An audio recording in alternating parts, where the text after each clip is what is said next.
Hey guys, what's up? Welcome back to the channel. It's Cynicalex, and today we're taking a look at Superior Octopus.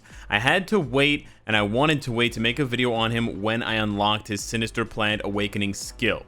So I want to start off this video by saying, if you're going to pick up this uniform and you want it to perform the way that you're going to see a lot of people using it, and you're that juicy power, that crazy damage, you're going to need to get that Awakening skill. So just keep that in mind. It's not the biggest cost. We're not talking like tier 3 Apocalypse. You're not spending thousands of CCF, but it's 700 Awakening crystals. It's 250 or 350 CCF.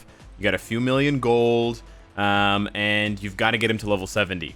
So there are some costs. You're also going to need to get, I believe it's Sandman, Mysterio, and Vulture to level 60 tier 2. And so of course you can pick up all of their bios from the support shop.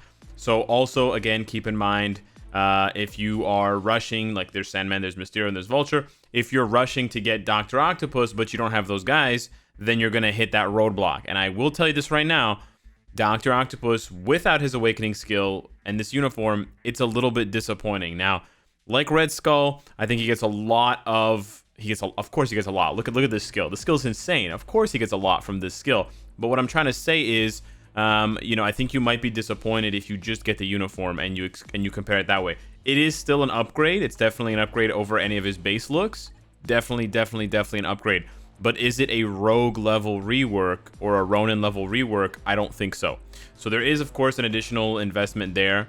So that does sort of work against the character. He doesn't have a heal. He doesn't have anything, too crazy as far as the stats go, as far as the skills go, but he does have all defense down on his 5th skill, which is nice. That's synergized with Weapon Hex, yada, yada, yada. He's got the Paralyze there for 5 whole seconds for Shadowland, which is amazing, and he kind of imitates Spider-Man. Here he's got the 5 seconds of immunity, and he's got the 200% damage proc. The 200% damage proc, of course, coming from his uniform every 10 seconds. So you want to cancel that 3rd skill and then do 5 and 4 so that it stacks on that. And then 2 and 1 are basically just skills. So you can see he's got very little. He's got, no self buffs. He's got no crazy effects, no iframe ignore, no healing, none of that stuff. But he's just got good damage. And he's got lots of iframes. He's got an iframe on 2. He's got an iframe on 4. He's got an iframe on 5. And he's got immunity on 3. So lots of ways to protect himself.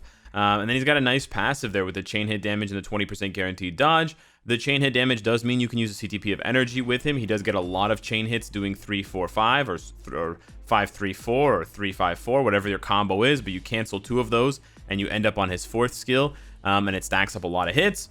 In this case, for this build, for this showcase, I do have a CTP of Rage. I have a CTP of Rage, and my build is kind of nuts, as you'll see from the Uru, because of ABX. Now, you are going to see a lot of players, if you talk to a lot of high-level players, you're going to see them over-investing, like pouring so many resources into Dr. Octopus, and you'll be like, damn, is he really that good? No. He is good. Is he worth all of your Odin's Blessings? Probably not. The only reason why I'm doing this, keep in mind, I have more Odin Blessings on Dr. Octopus than I do on Wolverine. That's a bit of a sad story there, folks. The reason why I'm doing that is to help my alliance with the new ABX changes. I want to push and I want to use my resources to help them out, and so that's why this is the way that it is. Otherwise, no, I would not be giving Dr. Octopus Odin Blessings. So I just want to make that clear as well. But the rest of the build is pretty straightforward. He's got some good stats here with double HP, and he's got the Ignore Defense as a main stat. So whether you need cooldown or whatever, but I gave him crit damage because we already have his dodge and crit rate basically capped. The only thing is you can't really count on. I know he gets a 50% crit rate and crit damage buff there for 10 seconds, but it's only for 10 seconds. So that means that for the other 20 seconds of the fight, you're not going to have those capped. So you shouldn't build up your crit rate and your crit damage to compensate for that, because then you're going to be 50% short for 2/3 of the fight. So I strongly recommend against that. And then we've got Overdrive ISO 8 set. I think Power of Angry Hulk is a really good option, but hear me out. If you are always going to be pairing Dr. Octopus, or if most of the time you're going to be pairing Dr. Octopus with Electro, then you can take advantage of Electro's leadership and basically build Dr. Octopus to be missing 10% of his attack speed. Because in the case of Electro, now Baron Zemo gives you 50% all attack, Instead, Electro gives you 40% all attack, 40% all defense, and 10% all speed. That 10% all speed means that I'm now sitting at 129%, and this is the ABX team for Speed Villain.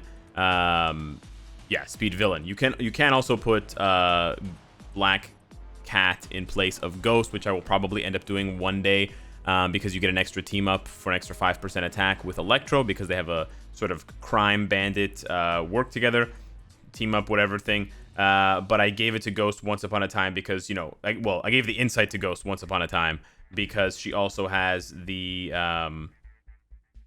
20% energy attack bonus, which did help Electro back in the day. But yes, this would be the absolute best team for Speed Villain Day. Now let's take Dr. Octopus into some content. All right, so I was blabbing on and on for 5 minutes. Let's see what Dr. Octopus can do. So you want to start off with the Awaken skill after you do the third skill, and you cancel that because you want the 200% damage proc. And you can see that damage is absolutely nutso. And then we combo 3, 5, and 4. We get the all defense down, and then we just ride that fourth skill. And that's basically the combo. Now we pop 5, we pop 3, we pop 5, we pop 4. That is the other really juicy combo there. So you get the hits from 5, you get the hits from 3, and you get the all defense down, and then you get the 4 going in there at the same time. There we go, and you want to land. So basically every other rotation, look, beautiful damage, wow. Every other rotation, you are getting that 200% damage proc. So you just have to remember in your mind, if there isn't any big break, you also see that purple text that pops up. The purple text will let you know that you have the activated uniform effect. I would not recommend, just as an aside, I wouldn't recommend dragging your eyes. I know this seems like a lot. We're mobile gamers. But I wouldn't recommend dragging your eyes to the top left corner to look for that. It's really the leftmost. I don't know why I'm going this way. It's the leftmost icon that has the little, like, Zorro mask thing. That's the one that will turn on and be purple when his uniform effect activates.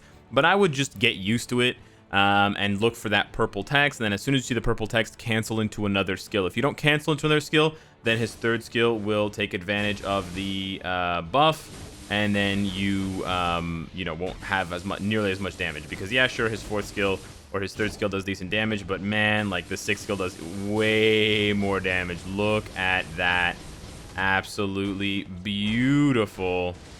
I'm gonna do 5 and 4 here just to be cheeky. We're just gonna waste time, use those iframes, We did get hit. I was talking, I didn't pay attention. I lost about half my HP. He doesn't have a catch-up mechanic for his HP, so it is risky if you get hit, or if you get smoked by something that ignores iframes. It does put him at risk, and he doesn't have very high HP or high defenses, but that is sort of the one weakness of the character, I would say. There, I don't know what happened. The proc took way too long to activate. And you know what? To do even more damage, you know what you could do? You could... Wow, I just got smoked. You could cancel 5 as well. Now, his 6th skill has insane damage, and his 3rd skill has the buff. His 5th skill has all defense down. So I actually thought of this. You can actually do... let her jump back. You can actually do 5 into 3 into 6, and you get the all defense down and the self buff, and then you get all that damage and your proc on 6. So that would probably be the sickest combo there, to do all of those and get all of that juicy buff. There I kind of goofed up and I made a mistake there, but yeah, doing 5 and 4, or sorry, doing 5 into 6 with 3, I think really takes advantage of his best offensive abilities and really does a ton of extra damage there. That was like more than 2 bars, which was really, really, really nice. Let me try to get it here again. Yeah, there we go, there we go, there we go. Nice. Beautiful. One quick thing I want to show you guys involves turning the SFX on or off. For all of the content that we've been seeing so far, the SFX have been off. For Dr. Octopus specifically, you do not want to turn the SFX on, and here's why. Now, it may be hard to see, but with the SFX on, for whatever reason, Dr. Octopus's ultimate ability, his Awaken skill, is not an iframe. So you're going to see Proxima there just jumping back, and she actually interrupts me because the skill is not an iframe when you turn the SFX on. I strongly urge the Netmarble devs to patch this and make it an iframe, because having the SFX on is beautiful for this skill. I actually want to turn the SFX on for it to see that angle, all those different angles with Sandman and Mysterio and Electro, but I can't turn the SFX on because it ruins the skill's function, and it often leaves you vulnerable to taking damage. You can get debuffed by Thanos and killed, and you can also get just straight up interrupted if someone like Proxima jumps away, but they will not move at all because it's an iframe if you turn the SFX off. Last but not least, I want to take him into some GBR action. So shout out to Lucas and Frederick here playing with me, completely unknowing that we are doing a live test of Dr. Octopus. Now we're gonna save. Wow, I took damage. This sucks. We're gonna save his not awaken skill. His awaken skill. I keep calling it the ultimate skill by accident. We're gonna save his awaken skill for Master Mold. Last time I played this one just to test it out on the stream, I ended up killing them all too fast before I could save up and build up this ability again. So I don't want to. Actually, I shouldn't have wasted the third skill there, but I don't want to waste it in time. Here we go. Let's pop this here. Now, normally I know you're gonna give me crap. Wow, really? No proc? Wow. Okay, well that damage is gonna look terrible because there was no crit, so I didn't crit at all. But there we go. We can bring the damage without even hitting that skill at all. Awesome. Get the immunity up. Okay. Oh, I got frozen. I think there's a small gap in his iframe somewhere. There's some weird stuff. Get out of the way, buddy. Anyways, we're doing great. But we're gonna pop this here, and we're gonna do 5 first. We want to crit. There we go. We crit this time, and we get the proc, and we get this awaken skill. Nice. I wonder how it looks for everybody else. It probably looks gorgeous for the other players. That's awesome. So we don't have to worry about passing that third skill. We just want to pop 5 and 4. It's a really nice rotation because you basically don't even have to worry about 1 and 2. You're basically just playing with You're basically just playing with 5, 3, and 4, and then of course 6 when you need it. But it seems like there is a gap on his. Oh, I was early. No. Oh, maybe not. Am I gonna die here? Oh no, I didn't die. Nice. Iframe ignore. No. Oh. Ooh, I almost died. I got lucky. Oh, they're gone. Okay. I see. Yeah. Okay, it's a bit sketchy right now. I don't want to die. We did take half of our health and damage. So there is that. Okay, he's healing. Nice. I mean, not nice, but it is what it is. Nice, he's healing.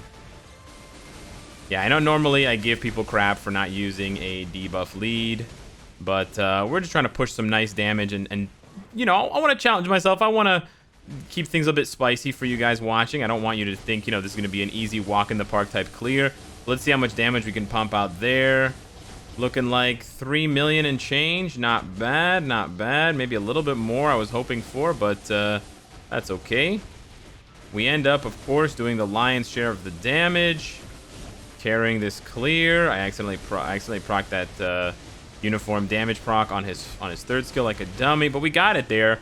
3-minute clear, not bad at all. Almost 60 million damage, so about 20 million damage per minute with a support and a leadership with a pretty maxed out build. And my, those rewards are just fantastic. So he definitely lost a bit of steam there because I'm not able to put the all defense down on Master Mold, but otherwise I think he's a really solid character. He definitely needs his awakened ability to shine, but then when you do get that awakened ability, he really does shine. He could also possibly have value for PvP, so if you guys want in a future video, I can definitely swap out the CTP of Rage for something like Destruction and test that out. But like Red Skull, he's missing penetration, so he absolutely needs something like Destruction to be viable. And unlike Red Skull, I kind of doubt his abilities for PvP because he's got no damage reduction, no healing, and with such low defenses and low HP, he's basically one crack away from dying at any point in time. But he is a speed type, which immediately makes him valuable for the current Blast heavy meta. So let me know what you guys think of Superior Octopus. Thank you so much for watching, and I will see you in the next one. Take care.